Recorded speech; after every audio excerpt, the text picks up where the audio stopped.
Mother-in-law's best friend is my husband's ex and keeps crashing our family events. I, 29 female, had a conversation with my husband, Jack, 30 male. That has really confused me if I'm just being secure or if I'm right wanting mother-in-law to uninvite his ex from the Thanksgiving dinner. I have been together with Jack for 3 years, and we got married this summer. Things have been great so far, and he is a really kind person. His family is wealthy while I come from a humble background. My husband and I live a comfortable yet modest life. We both have PhDs in STEM fields and make a good living. I met Jack through mutual friends at work and we realized how similar we are and soon realized that we were meant to be together. It is embarrassing to admit that Jack was my first boyfriend. Jack also was only in one long-term 7-year relationship with Jenny. They were childhood friends. Jenny's parents were friends with Jack's parents and started dating in high school. Jack told me that they realized when they were 23 that they wanted different things in life and broke up. I later learned that it was Jack's decision to pursue a PhD that irked Jenny, and she broke up with him. And Jack was really heartbroken and did not date anyone until he met me. Jenny and Jack stayed friends, and Jack is cordial with her when we run into her. It initially annoyed me why he was still in touch with her, but I slowly learned the nature of their relationship where Jenny is generally the one who initiates the conversation and Jack just responds to her questions. When we were planning our wedding, Jack's parents paid for it and invited a lot of people. Jack's mother insisted we invite Jenny's parents and Jenny since they were close family friends. It felt weird, but I agreed to avoid any further drama. Jenny declined the invite because she was traveling on an overseas vacation and any further drama was avoided. However, after our wedding, my mother-in-law's relationship with Jenny has been really bothering me. Jack calls his parents every Sunday morning since that is the only time his dad is available.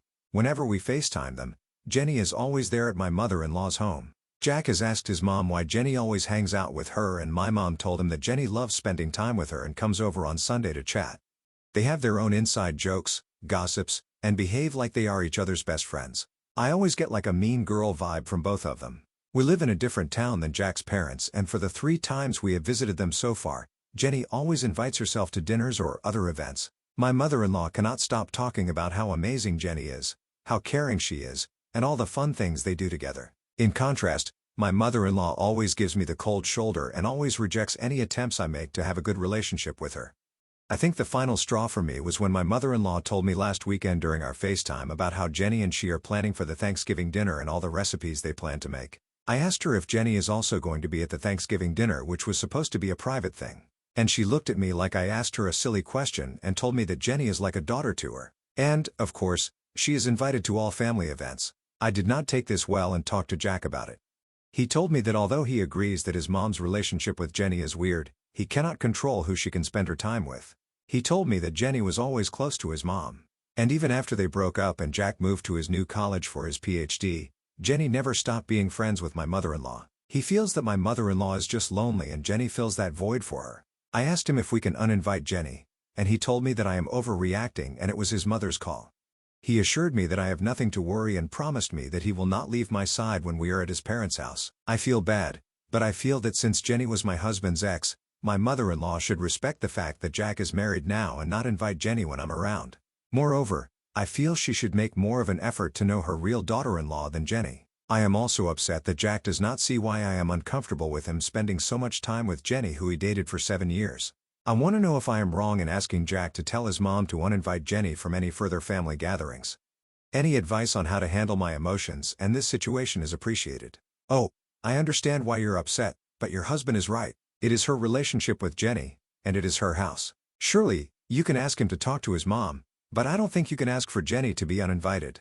You also have the choice to not go to Thanksgiving dinner, but I don't know how that's going to play out if you want to build a bridge with her. And what do you guys think? Let me know in the comments section. And now let's check out the community comments. Mrs. Jonesy 2012 says, you can ask his mom to stop inviting her. That would most likely just cause his mom to buckle down and invite her more, but you can decline the invites. You and your husband do not have to attend family gatherings.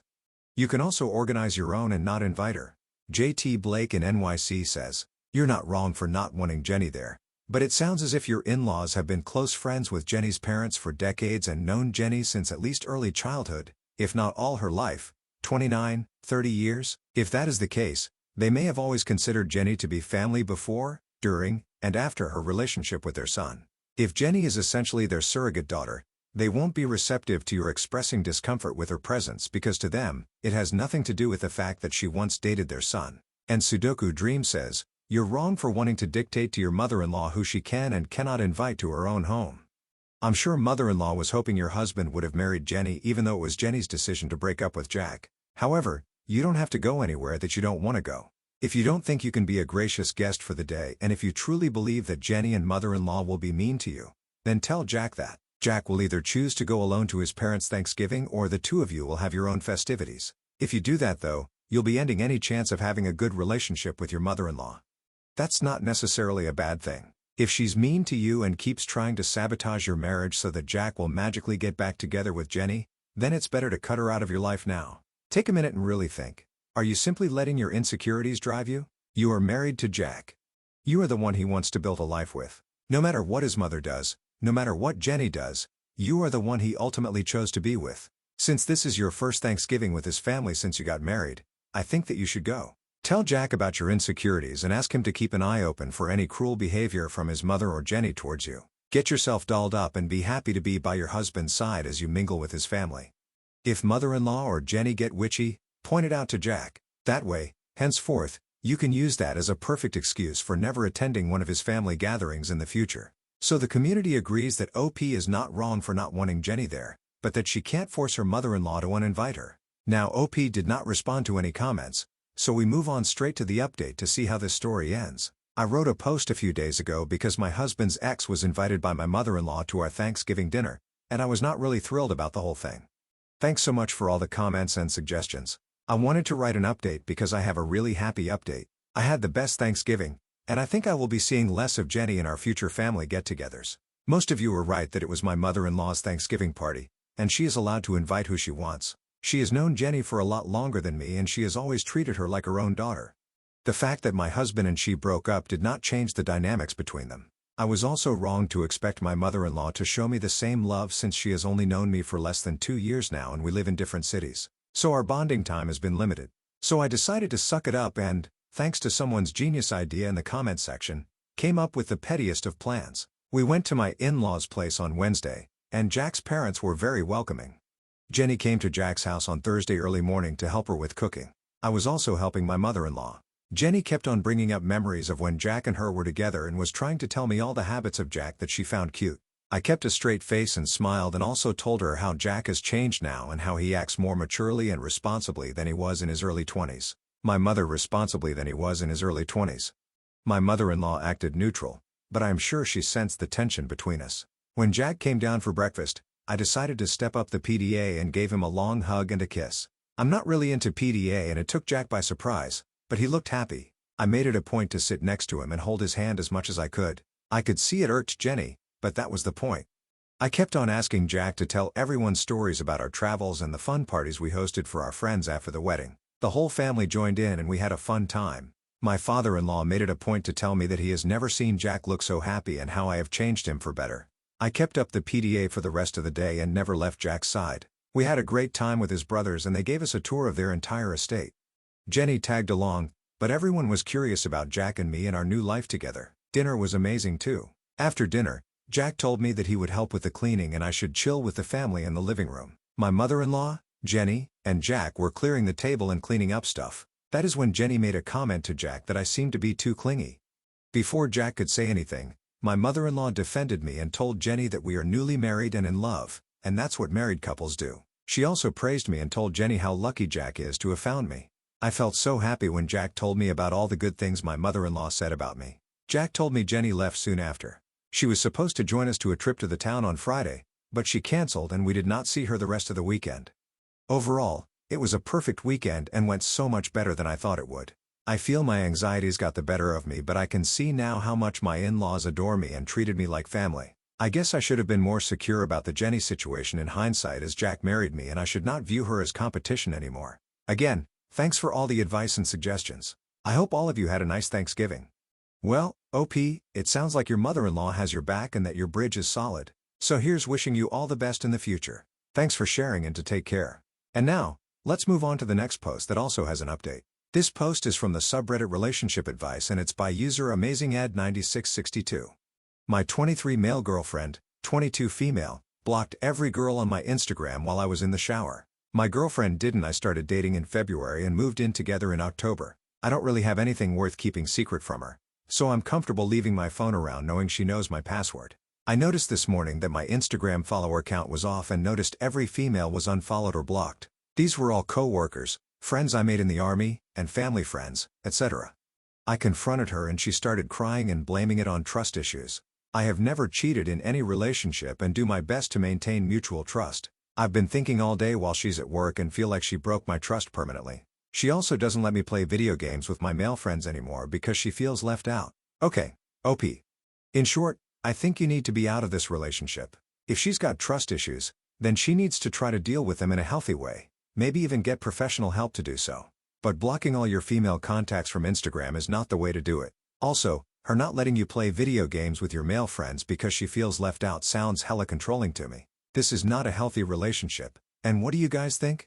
Let me know in the comments section, and now let's check out the community comments. Mild-mannered Bearju says, "Dude, just leave. You don't need to plan an escape. Just sit her down and tell her you're breaking up. Then leave and go no contact. The fact she doesn't let you game with the boys is already a red flag deal breaker. This additional insane behavior is icing on the cake." Moose Planer says, "Dump her. This is a huge breach of trust on her part. Unblock your friends, send an apology, and let them know you broke up with her. It can even be a form of letter you cut and paste.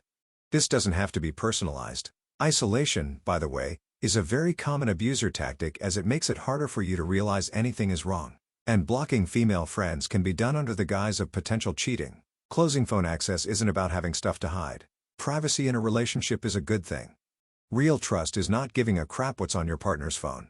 If you need to prove you're trustworthy by removing any pretense of privacy, trust is already permanently gone. Do not give her another chance. She will do it again." And it turned around says, "You have to laugh a little. Like blocking all the girls on your Instagram would change anything if you were cheating or going to cheat." I believe she's struggling and was honest about not trusting. You should not be so open with your passcodes. I say this every chance I get, but it's not just your privacy you're protecting, but all your friends and family that share private things with you. So keep your phone away from everyone. With that said, if you love her or care a lot about her, help her through it. She was honest. She obviously has some issues she needs to heal from. If you don't love her, change your passcode, say goodbye, and forget about it, but never give your code to another person again. Okay. So the community agrees that this is a huge red flag and that OP should maybe end the relationship. Now, just like before, the OP did not respond to any comments. So we move on straight to the update to see how the story ends. The night after I submitted my original post, I told her I needed boundaries while gaming with my friends. This resulted in a bad argument or breakup. She broke my PC and threatened to give my cat to the Humane Society. The kennel was hers, so I had no way to get him out until I convinced her not to make this the cat's problem. She also threatened my sister for letting me stay with her and started harassing my friend I play games with. She made sure to call all of her friends and family to make sure they knew she was 100% to the victim. While I was putting my stuff in the car, she started kicking my bags, threatening me, and tried to get in the car while I was pulling off. I received about 400 calls, texts, Instagram messages, etc. I wanted to relay some of your advice to her, but she clearly wasn't interested in taking any accountability. So I blocked her on all platforms. I forgot a bunch of stuff while scrambling to leave and she told me she was selling my $600 Garmin and anything else I forgot. Me and my cat are now living in my sister's couch for the time being. To everyone saying, "Dude, just leave," I planned on secretly moving all my stuff out while she was at work because I knew this would be the reaction. Well, OP, hopefully you can get your stuff out before she changes the logs on you. Other than that, it's a good thing you left that relationship because, well, the reaction says it all. So here's reaching you the best in the future, OP. Take care and thanks for sharing. And now, let's finish this video with a mood booster post. This post is from the subreddit Malicious Compliance and it's by user Atomic File. Want it done by the book? Fine. I'll follow every rule. So I work at a company that prides itself on having a detailed, very complicated policy manual for everything. We've got rules for rules basically. My manager, let's call him Dave, is the kind of guy who loves micromanaging. He'd constantly hover over our shoulders pointing out every tiny mistake we made saying, "If it's in the manual, you must follow it." One day, Dave sent me an urgent email asking me to finish a big project before the end of the day. Normally, I do it my usual way efficiently and with a bit of common sense, but Dave insisted that I strictly adhere to the manual since it was a high visibility project and he didn't want any mistakes. Oh, Dave, you shouldn't have said that. I pulled out the manual and went full compliance mode. 1. Every procedure, no matter how small, was followed to the letter. Normally, I'd skip pointless steps like writing a detail log for every 10-minute task. Not this time. I logged everything. Starting a document? Log it. Saving the file? Log it again. Changing font size? Yep. Logged it. 2. Request for approvals? Oh, absolutely. The manual says certain steps need managerial sign-up. So I emailed Dave at least 5 times throughout the day for approvals.